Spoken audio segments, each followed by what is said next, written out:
Saludos amigos y hermanos, shalom, bendiciones para todos los presentes. Gracias por estar aquí, tanto los hermanos que están en vivo acá conmigo, como los que están escuchando y viéndolos en el canal Escuela Hebraica en YouTube. ¿Verdad? Gracias a todos por su presencia. En este día vamos a continuar estudiando, analizando el capítulo 7 de Yohanan, conocido en español como Juan. Yohanan, capítulo 7, pero la segunda parte. ¿Okay? Vamos a mostrar enseguida el documento y empezamos. Aquí fue donde dejamos el estudio la vez pasada, el capítulo 7, verso 27. Que dice, pero refiriéndose al Mesías, a Yahoshua, alguien dijo, pero a este lo conocemos de dónde es. Sin embargo, el ungido cuando venga, nadie sabrá de dónde es. Entonces yo explicaba que eso se basa en una enseñanza o una tradición equivocada de algunos maestros judíos, porque otros maestros judíos sí sabían de dónde iban a ser el Mashiach. Hay una profecía de que iba a venir de Betlehem, que es un pobladito pequeño, insignificante. Betlehem, que significa casa de pan. Y no es casualidad que el pan del cielo, como él mismo se proclamó ser, nació el pueblito que se llama Betlehem, casa de pan. Pero casa de pan es una traducción literal del título hebreo, ¿verdad? En hebreo, Betlehem es una panadería.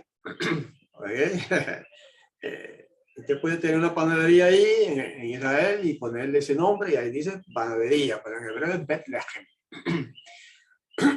Entonces, pues, es interesante de que en ese pueblito precisamente es donde nace el Mashiach, el ungido, el rey de Israel prometido por los profetas, que se cumple en Yahoshua, como es su nombre en hebreo, o Yeshua, como es su nombre en arameo. Eso fue redondeando, ¿verdad? Más o menos lo que se puede decir sobre este asunto, que sí se sabía de dónde habría de venir el ungido, pero estas personas que dijeron así estaban en ignorancia o en negación. Una de las dos cosas que no es lo mismo, o estaban en ignorancia o en negación de ese lado. Y seguimos ahora entonces el verso 28. Entonces clamaba Yahoshua enseñando en el templo, que es interesante que él enseñaba en el templo, diciendo, también ustedes me conocen y saben de dónde soy. Y de mí mismo no he venido, porque es verdadero el que me envió, al cual ustedes no conocen. Qué represión tremenda para los fariseos, para los líderes religiosos de su tiempo, porque esos eran los que estaban diciendo aquello, ¿verdad? Que ya leímos. Así que ahí hay otra enseñanza que ya la hemos repetido hasta la sociedad, ¿verdad? De que aquí se está hablando de dos personas. En este verso aquí. ¿Saben de dónde he venido? ¿De dónde soy? Dice. Y de mí mismo no he venido. Porque es verdadero el que, segundo, me envió. Ese es el segundo. Al cual ustedes no conocen. ¿Okay? Otra vez dos personas. El Padre es el que envía al Hijo. Yahweh es el que envía a Yahoshua para ser nuestro redentor, nuestro hermano mayor, etcétera, etcétera, salvador y todos los títulos que le da la escritura ahí, pero nunca lo llaman el todopoderoso. Ahí está enseñando, mostrando él que sí se sabía, se debía saber dónde iba a nacer el Mashiach y la gente lo conocía a él, a Yahoshua. Ok, entonces el verso 29 dice, ligándolo con la última frase del 28, al cual, refiriéndose al Padre, al cual ustedes no conocen, anillo de auto, pero yo lo conozco, porque de él soy. Quizá me imagino así, incluso él señalando, ¿verdad? Y él me envió, otra vez, dos personas. Él es el Padre. Y el yo que está hablando ahí es el Mesías, Yahoshua. De él yo soy y él me envió. Esa es una verdad fundamental, hermanos. Me da mucha pena que algunos grupos mesiánicos están negando ese hecho y están diciendo, ¿verdad? Quizás porque le enseñaron mal, no es porque se desean, o sea, no es porque quieran hacerlo, es que les enseñaron mal. Qué pena que están diciendo que no existe tal cosa como el Padre y el Hijo, sino que son una sola persona, que Yahweh es Yahushua y Yahushua es Yahweh, que es lo mismo. Pero aquí está hablando de dos personas. De él, del Padre, yo soy, dice él, y él me envió. Nada más como el testigo, hermanos. Eso no lo dijo Pablo, ni Pedro, ni yo, ni nadie. Eso lo dijo el mismo Mashiach, el Hijo de Yahweh. Y en el verso 30 sigue diciendo, entonces procuraban apresarlo, pero nadie puso en él una mano, porque aún no había venido, ¿qué? Su hora. Ahí está. O sea, procuraban apresarlo. Estaban haciendo planes para apresarlo, pero nadie se atrevió a ponerle una mano encima en ese momento, porque no había llegado su hora, y lo dice. Eso quiere decir, hermanos, que ya lo dijimos la vez pasada, ¿verdad? Pero estas cosas se repiten también en la Escritura, que todas las acciones del Mesías, Yahushua, tenían estaban planificadas por el tiempo, o sea que no todo, no podía hacer todo a cualquier hora, a cualquier tiempo, en cualquier mes, en cualquier año, no. Todo estaba fijado, planificado. ¿Okay? ¿Por quién? Por el Padre, el Supremo, que lo envió a él. Y él sabía eso, dice, porque aún no había venido su hora. O sea, en este caso está hablando del escritor, ¿verdad? No está hablando del Mesías. En este verso está hablando el que escribe, que es Yohanan. Y sabía Yohanan también este detalle, de que todo estaba prefijado en términos de itinerario de las cosas que iban a pasar con el Mashiach, y ahí aún en ese momento no había llegado su hora todavía. Y entonces el verso 31 empieza acá y sigue en la otra página. Y muchos de la multitud creyeron en él y decían, ¿acaso el ungido cuando venga hará señales mayores que las que éste hace? Wow, tremenda pregunta. Muchos de los judíos, incluso seguidores de los fariseos y seguidores de los saduceos, y quizás de otras sectas, porque había no menos de 4 sectas en Israel en ese tiempo, en el siglo I. Y muchos de los seguidores de esas sectas, de esos grupos, de esas escuelas de pensamiento diversas, incluso de una de ellas que eran políticas, los celotes, creyeron en él al ver sus obras, al ver los milagros que hacía, al escuchar sus palabras, al ver cómo se cumplían las profecías en este hombre. Así que muchos creyeron en él. Y esta pregunta está muy en orden que ellos hicieron. ¿Acaso el ungido, el Mashiach, cuando venga hará señales mayores que las que éste hace? O sea que hacía señales. Recuerden que la palabra señales en los textos hebreos es equivalente a milagros, ¿sabe? No siempre es equivalente a milagros, pero generalmente sí. Ellos sabían, este hombre está haciendo señales, milagros tremendos. Incluso ya quizá habían visto sanidades que él había realizado con enfermos. Quizá habían visto ya la resurrección de uno de los muertos que él resucitó, varios en su ministerio. Y otras cosas, ¿verdad? Que no son necesariamente esas dos que menciono, pero eran señales y milagros, como cuando él caminó sobre las aguas, como cuando él convirtió agua en vino, que fue su primer milagro. Todo eso se relata en las escrituras. Y por eso la gente decía, pero sí, cuando venga el Mashiach, el ungido, ¿acaso va a hacer señales mayores que estas, que las que este hombre hace? Y la respuesta es no, porque él es el Mashiach. Ok, y el verso 32. Y oyeron los fariseos a la multitud que murmuraban de él estas cosas, y enviaron los fariseos y los príncipes de los sacerdotes servidores para que lo apresaran. Ahí está. Cuando los fariseos, que eran las autoridades máximas los fariseos y los saduceos también, eran las autoridades máximas en el Israel del siglo I. cuando oyeron que estas multitudes estaban hablando así de este hombre, ¿ah?, que creían en él, vieron ellos que el pueblo en multitudes se agrupaban para escucharlo y creían en sus palabras, en sus enseñanzas. Entonces dijeron, espera, un momento, esto hay que terminarlo.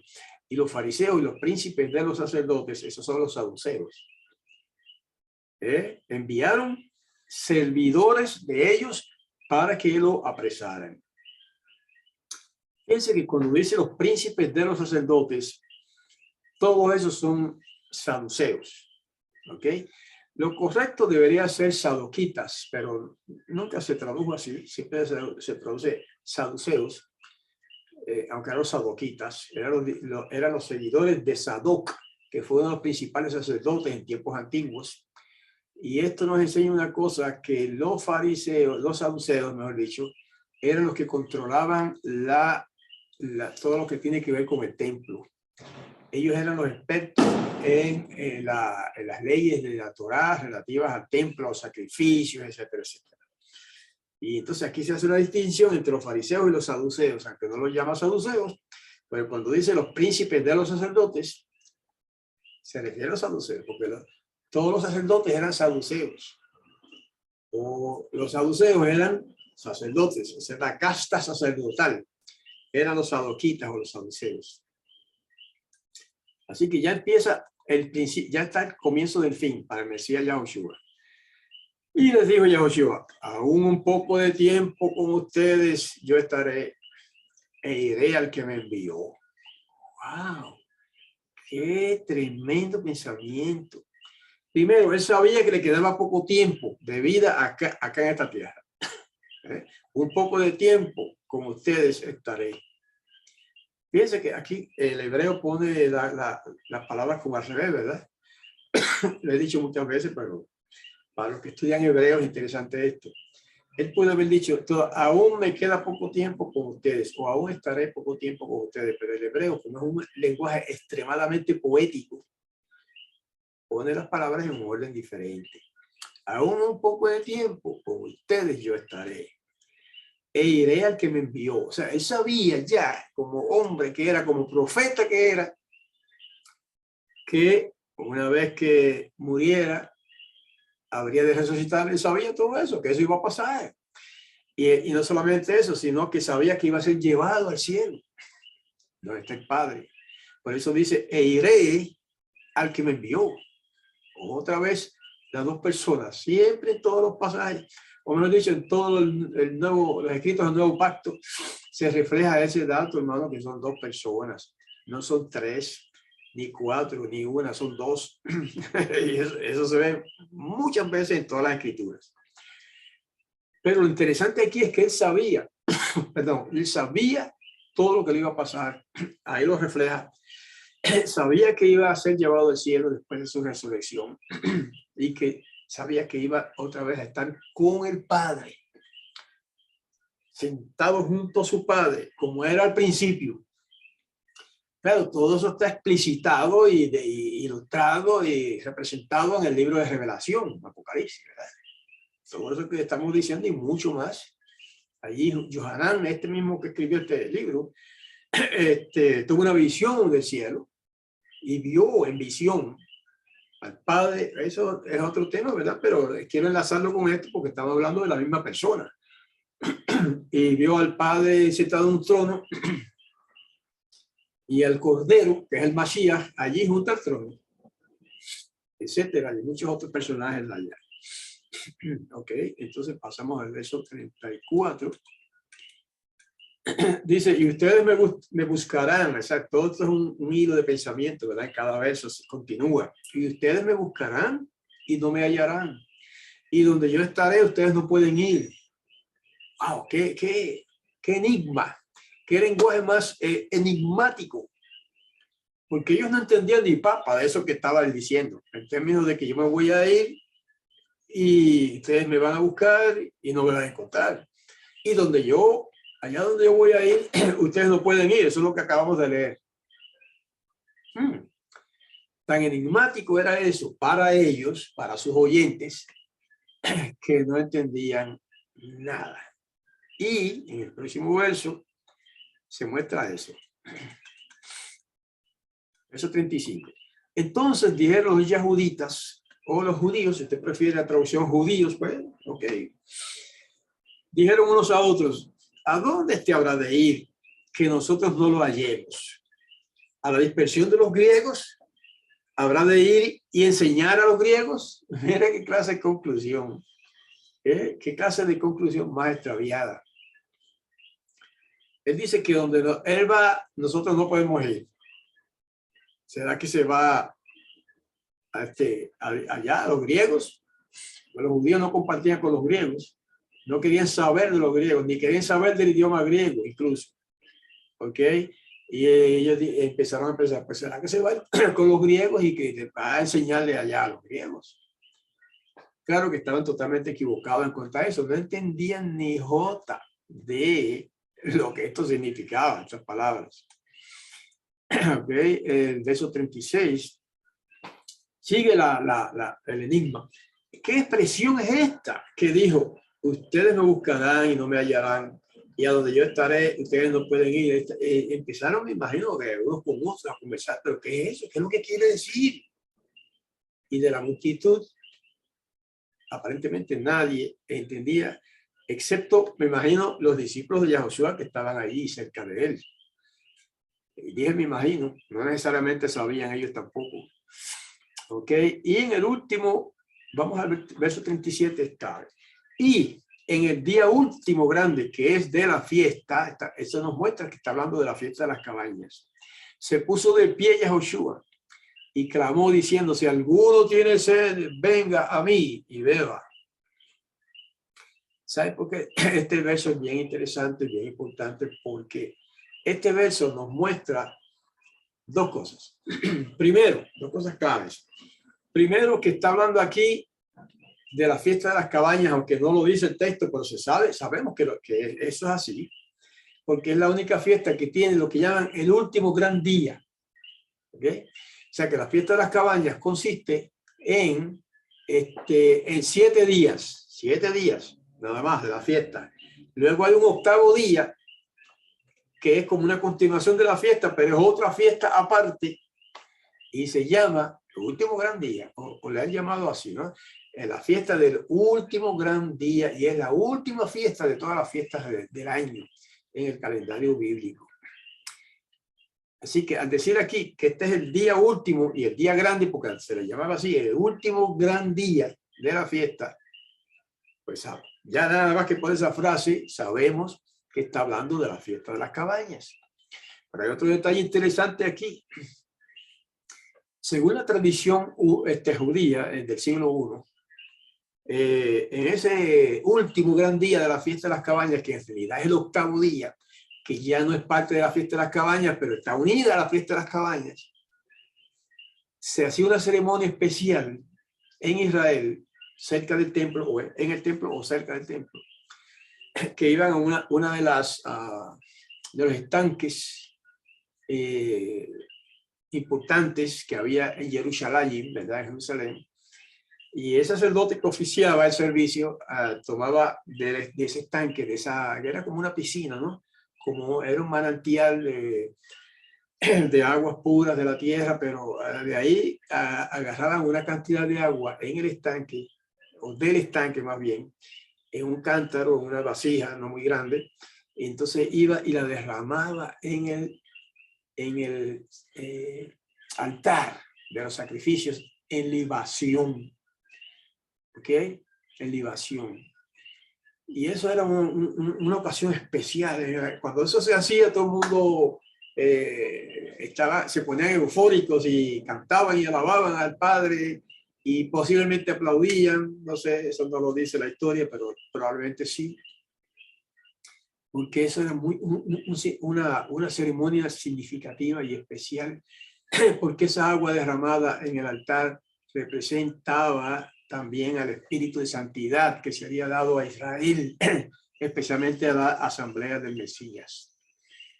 Y tenía varios significados, ¿verdad? Tenía que ver con la vida eterna, tenía que ver con como miembros del pueblo de Israel, con nuestra entrega al Padre en el sacrificio, en el altar del sacrificio. Y aquí él le añade un significado, aunque no lo diga así clarito, pero el que conoce esa tradición lo entiende. ¿Por qué hablo de eso? ¿Por qué usó el agua como ejemplo? Y dice, si alguno tiene sed, venga a mí y beba. Probablemente cuando se estaba haciendo esa ceremonia, o quizá después, de derramar el agua en el altar, una expulsión del agua, ¿no? Un cántaro de agua, o una vasija pequeña de agua. Entonces él dice esas palabras, si alguno tiene sed, venga a mí y beba. Ahí está identificándose con el Mashiach, hermano. Aunque no lo diga, él nunca dijo yo soy el Mashiach. No. Incluso cuando alguien le dijo, ¿eres tú el Mashiach? Él le dice, tú lo dices. Nunca dijo él, yo soy el Mashiach. Pero casi en cada discurso que daba, en algunas frases, en algunas oraciones, se vislumbraba que él sabía que él era el Mashiach. Y estaba invitando al pueblo a beber el agua de vida que él ofrece. El verso siguiente, 39, explica algo parecido a lo que estoy diciendo. Y dijo esto, o esto dijo, sobre el espíritu que habrían de recibir los que creyeran en él. Ahí está. Pues aún no había espíritu de santidad, porque Yahushua todavía no había sido glorificado. Bueno, tenemos que analizar este verso hasta la sociedad. Primero, discúlpame un segundito para tomar un poco de agua, esa refrescar de garganta.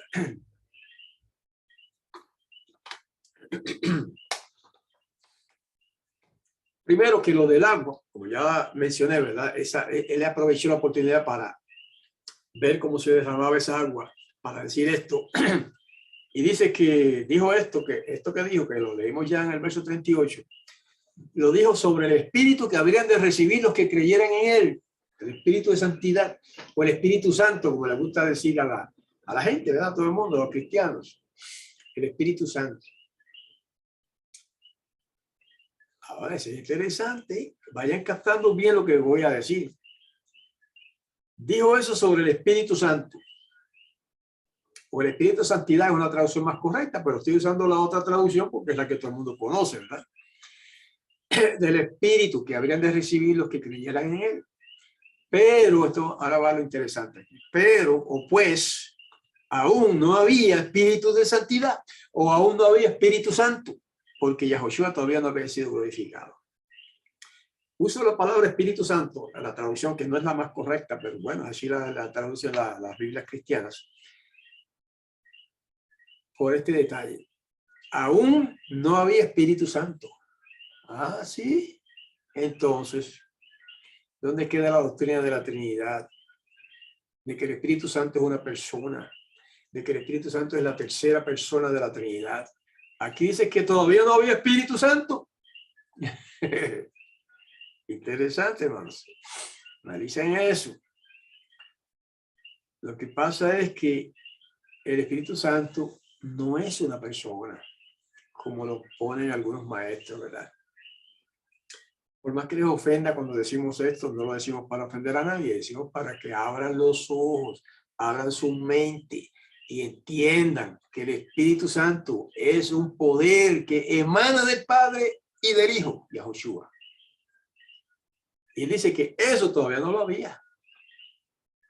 Porque él tenía que ser glorificado primero para poder darles el Espíritu de Santidad, el Espíritu Santo, la energía divina que emana de ellos, el Padre y el Hijo. Ahí está. Aún no había Espíritu de Santidad porque Yahushua todavía no había sido glorificado. ¿Ok? Por eso fue que antes de irse al cielo, él le dice a sus discípulos, no se vayan de Jerusalén. Esperen aquí la promesa del Padre. Y etcétera, etcétera. Le digo que iba a ser derramado el poder divino sobre ellos. Y eso se cumplió en el capítulo, se relata, mejor dicho, en el capítulo 2 del libro de los Hechos, que se cumplió 50 días después del Pesaj, de la Pascua, en la que él murió, el Mesías, ¿verdad? Hasta ese tiempo, cuando se manifestó o se derramó el Espíritu de Santidad sobre los apóstoles, no sobre los dos apóstoles, sino sobre todos los que estaban allí en ese lugar, en espera del poder de lo alto que les ofreció el Mesías, no había Espíritu Santo. Se lo dice ahí. No había Espíritu de Santidad. O sea, no se les había dado todavía el Espíritu de Santidad. Pero la manera que lo pone ahí es interesante. Es que no había Espíritu de Santidad. ¿Ok? Usted analice eso y llegue a sus conclusiones.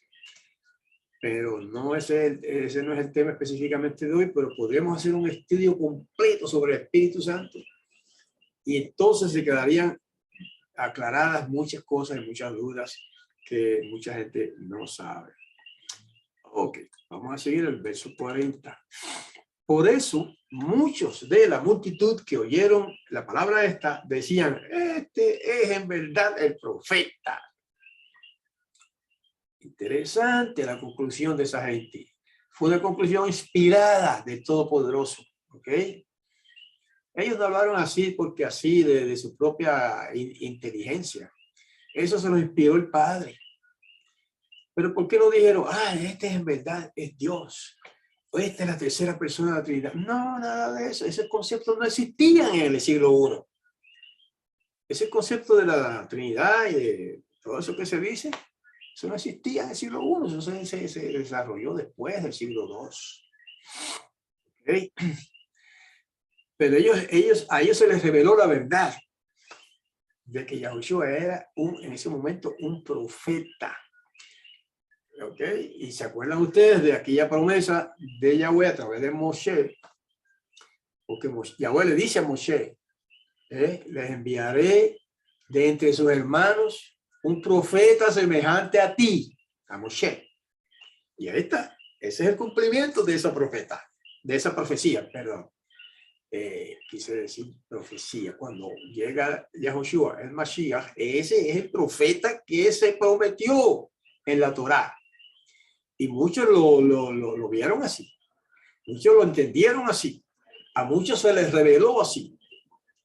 Nunca se reveló como un Dios, y mucho menos como el Dios Todopoderoso, buenísimo. Un profeta. Eso es lo que él era en ese momento. Por eso es que él nunca dijo, yo soy el Mashiach. Búsqueme los 4 evangelios, donde él dice, yo soy el Mashiach, y verá que no lo va a encontrar. Porque él en ese momento lo que era un profeta semejante a Moshe. Eso fue lo que se prometió. Lo de Mashiach, de que él fuera el Mashiach, el rey de Israel, eso vendría después. ¿Ok? Poco a poco, hay que ir poco a poco aclarando detalles, ¿verdad? Para que se entienda la palabra inspirada. Otros decían, este es el ungido, o sea, el profeta, el Mashiach.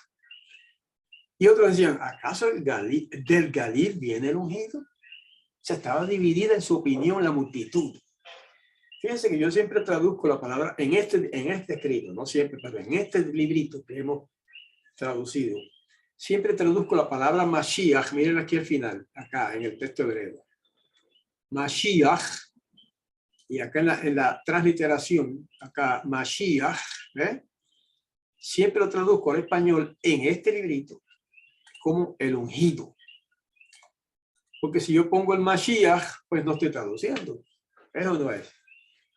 Si yo digo que Yahushua es el Mashiach, no estoy traduciendo. Porque el Mashiach es hebreo. Y yo he querido en esta horita poner los títulos, no los nombres. Los nombres no se traducen, pero los títulos sí. Y he querido poner siempre el título y a Mashiach es traducción al español. Y eso sí, y no hay otra traducción. El Mashiach significa el ungido. Pero en este caso, el ungido significa el rey de Israel, ungido por Yahweh. Y algunos decían, bueno, este es el ungido, este es el Mashiach, o este es el Meshiach.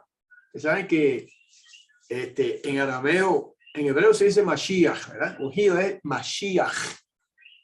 Termina en J si lo escribimos en español. Pero en arameo se decía el Meshija. Meshija. Lo leían al revés. La última partecita del nombre, en vez de decir Iaj, decían hija. Esos son detallitos de la gramática, ¿verdad? Que no tienen importancia en este momento.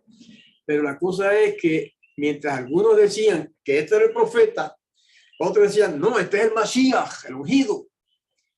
Y otros decían que no. No, decían, porque ¿acaso del Galil viene el ungido? ¿Acaso el Mashiach puede venir del Galil, de Galilea? No.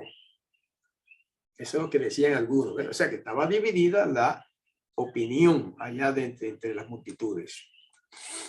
Y en el verso 43 sigue la discusión. ¿No dice la escritura que de la simiente de David y de Betlehem, la ciudad que estuvo en ella David, viene el ungido? Entonces se debatían, se rebatían unos a otros en la multitud. O sea que los que estaban a favor de que este era el Mashiach, decían esto. ¿No dice la escritura que de la simiente de David y de Betlehem, la ciudad en la que estuvo David, viene el ungido? Sí, ese es lo correcto, ese es el entendimiento correcto. O sea que había algunos en la multitud que tenían el entendimiento correcto de que este hombre es el Mashiach, el ungido, el rey de Israel, porque lo dice la escritura, eso es lo que están diciendo ahí, lo dice la escritura, que es de la simiente de David que tenía que venir y que tenía que nacer en Betlehem. Eso está profetizado ya por los profetas de Israel.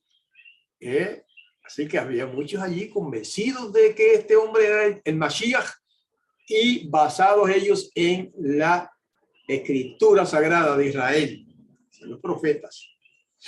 ¿Okay? Y eso es lo que tenías razón. Ahora dice el verso 43, y así se produjo una división en la multitud por causa de él.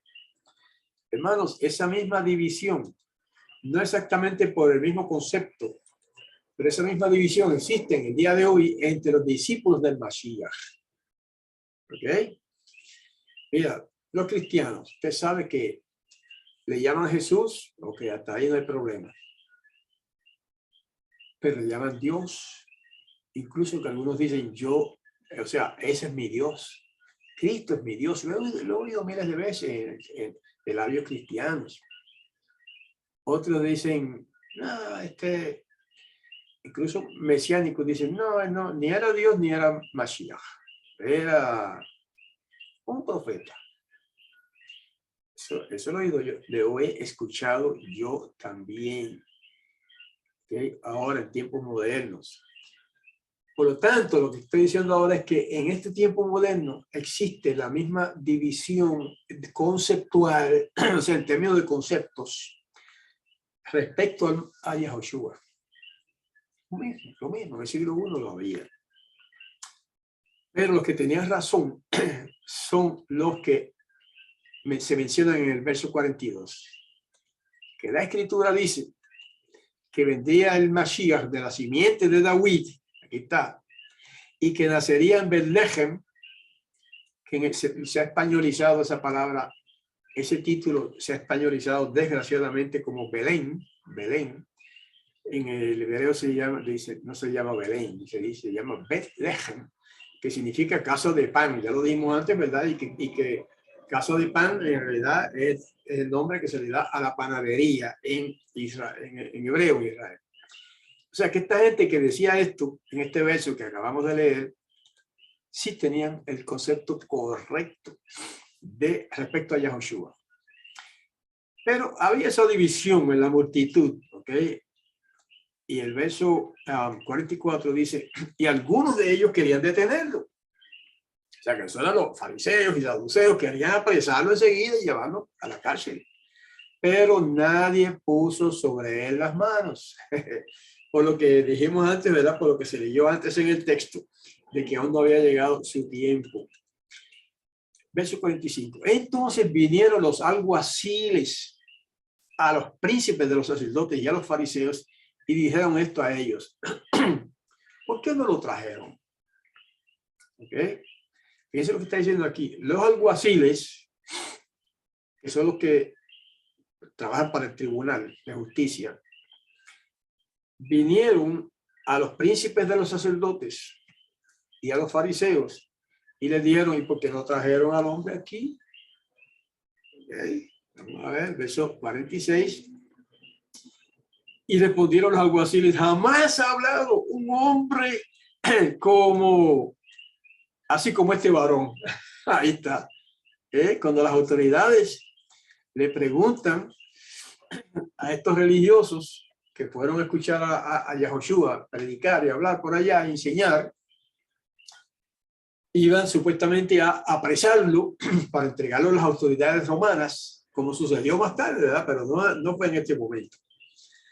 Y entonces le dijeron pero ¿por qué no lo trajeron aquí? Parece que ellos mismos lo habían mandado, ¿verdad? Y tenían esa orden de traerlo preso y le dije, ¿pero por qué no lo trajeron? Y ellos respondieron de una manera preciosa, es que jamás ha hablado un hombre como este hombre. Tremendo. Es que no podía haber, ni ha habido jamás un hombre que hable como habló Yahoshua en todas sus enseñanzas a través de 3 años y medio, según algunos. Otros dicen que fue 1 año nada más, yo no creo eso. En el relato de los 4 evangelios, si usted lo pone ahí lado a lado, el relato, se muestra que él vivió, por lo menos, en su ministerio, me refiero, no que vivió, él duró 33 años y algo así. Pero el ministerio suyo consistió de 3 años y medio aproximadamente. Ok, así que, esto me recuerda una anécdota, no, un pasaje de la historia que leí hace muchos años, está por ahí en un libro, de la historia de la iglesia, la historia de los evangélicos específicamente.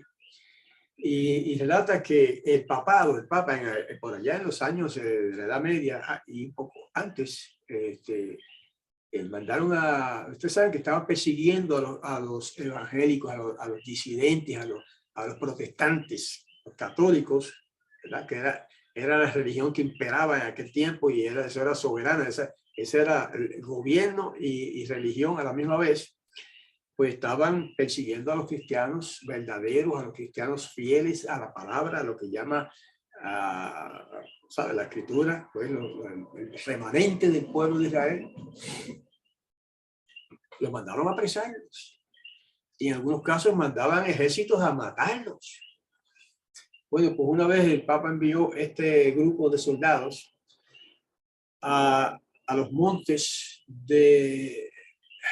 Creo que eso fue en Francia, los Piamontes, no recuerdo los nombres específicos, pero vivían allí en ese sitio una comunidad de creyentes, eran católicos también.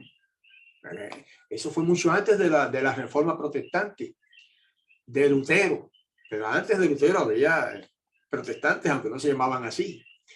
Y estos, los valdenses, lo llama la historia, los valdenses, porque supuestamente, bueno, porque eran seguidores de un maestro, entre ellos llamado Waldo, Pedro Valdo o Waldo, escrito con W, pero ustedes saben que la W se puede leer como U o como V. O sea, Pedro Waldo o Pedro Valdo era el líder que enseñaba a esas comunidades de cristianos católicos, pero que eran disidentes, o sea, no creían ya en las enseñanzas del Papa, y los mandaron a arrestar. Y cuando fue el ejército allá y los entrevistó y les preguntó qué es lo que pasa aquí, qué es lo que ustedes están enseñando, y ellos le explicaron todo, y regresaron sin un solo hombre preso de esa comunidad. Y cuando le dieron el informe al Papa, eso está ahí en los libros de historia, ellos dijeron, ¿y por qué? O sea, le preguntaron lo mismo, ¿por qué no los trajeron? ¿Qué pasó? Ellos dijeron, es que no encontramos falta en esa gente. Todo lo que ellos dicen es correcto. Incluso dijeron, algunos de ellos se saben todas las escrituras del Nuevo Testamento de memoria. ¿Cómo vamos a matar gente así o apresarlos? Lo mismo que pasó aquí con el Masías. Nadie ha hablado como este varón. Y así también estos soldados informaron a Roma eso. Es que nadie habla tan hermoso y tan correcto como hablan esa gente, los valdenses. Y de hecho, de los valdenses nosotros heredamos muchas enseñanzas importantes. De los valdenses nosotros heredamos la creencia en el reino, en la tierra, la creencia en el Shabbat, la semana del sábado, entre otras cosas. Ok.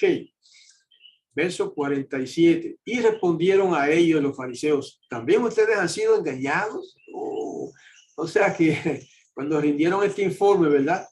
Los alguaciles que respondieron y dijeron, es que jamás un hombre ha hablado así como este hombre.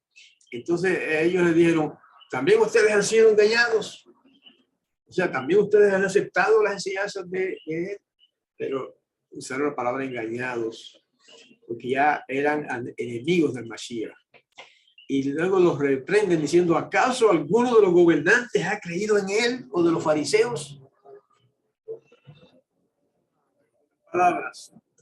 Si los gobernantes de este pueblo, hebreo, judío, en el siglo I, y los fariseos, que eran los maestros, grandes maestros de Torá, en aquellos tiempos, en el siglo I, si ninguno de ellos ha creído en este hombre, ¿cómo ustedes vienen a decirme ahora eso, que nadie ha hablado como este hombre? O sea, esa fue una reprensión, ¿verdad? Un regaño hacia los guardias que mandaron ellos para que apresaran a Yahushua. Pero la multitud, entonces termina la reprensión aquí, pero la multitud esta no conoce la Torá, malditos son. Ese es el concepto de los judíos, de los líderes judíos en aquel tiempo. ¿Acaso alguno de los gobernantes ha creído en él, o de los fariseos? Pero la multitud esta, o sea, los que lo aceptan a él, la multitud esta, que no conoce la Torá, son malditos. ¡Wow! ¿Qué clase de prejuicio, hermanos? Hoy día hay ese mismo prejuicio, quizás no a ese nivel, pero sí hoy día hay el mismo prejuicio contra los discípulos verdaderos del Mashiach, Yahushua, que siguen sus enseñanzas, que siguen su ejemplo de buenas obras y de humildad, etcétera, etcétera. Y los líderes grandes allá del mundo religioso, quizá, aunque no usen esas mismas palabras, no, tratan como malditos a los que son discípulos verdaderos del Mesías Yahushua. Y les dijo en ese momento, ¿verdad? Sale un personaje, uno de los fariseos, y dice, y les dijo Nicodimos. Ese es un nombre hebreo, más bien griego, pero adaptado al hebreo. Y le dijo Nicodimos o Nicodemo, el que vino a él en la noche, que era uno de ellos, o sea que ya había creído en Yahushua, y dijo, ¿acaso nuestra Torá juzga al hombre si no lo escucha de su boca primero y entiende lo que hizo? O sea, Nicodemo, que era parte del Sanedrín, parte del grupo de fariseos que gobernaban Israel en ese tiempo, tanto en el ámbito religioso como en el ámbito, digamos, político hasta cierto punto. Entonces reprendió a estos fariseos que estaban en contra de Yahushua y le dice, pero si es que nuestra Torá juzga que a un hombre no se le puede condenar si no se le escucha primero y si no se entiende lo que pasa, ¿verdad? Lo que él hizo. Así que ellos se ganaron esa reprensión. Y respondieron y le dijeron, también tú eres del Galileo. Investiga y ve que un profeta del Galil no surge. Un poco las palabras al revés, porque esa es la sintaxis hebrea, ¿verdad? Un lenguaje muy poético, y aplicamos eso antes. Así que le dicen, ajá, entonces tú también ahora eres de ellos. Investiga para que tú veas que de Galilea no ha surgido ningún profeta. Estaban equivocados, pero bueno, ese era el argumento, ¿verdad? Y hoy día, pues, los argumentos son distintos para refutar al Mesías, pero siempre hay argumentos en todas las épocas. Y dice que luego se fue cada hombre a su casa. O sea, ahí se acabó la reunión esa de esa multitud. y después que discutieron el asunto, cada uno se fue a su casa. ¿Ok? Ese es el fin del capítulo 7. Fíjense que tiene 53 versos. Por eso es que yo dividí el tema, este estudio de ese capítulo, en dos partes, ¿verdad? La parte A, 7A, y ahora tienen la parte 7B, el mismo capítulo 7. Y con esto pues terminamos la consideración de este capítulo.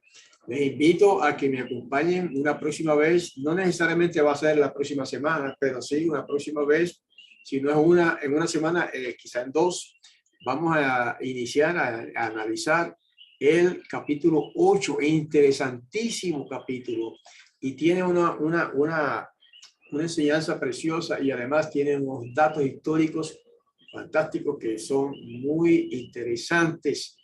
No se pierdan eso, hermanos, como vamos a analizar el capítulo 8 del libro de Johanán, conocido como Juan.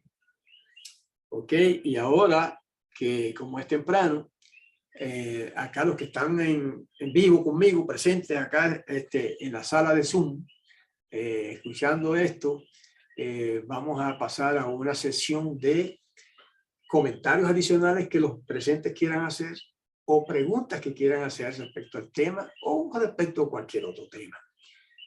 Casi siempre hacemos esto los viernes en la noche, la noche de Shabbat.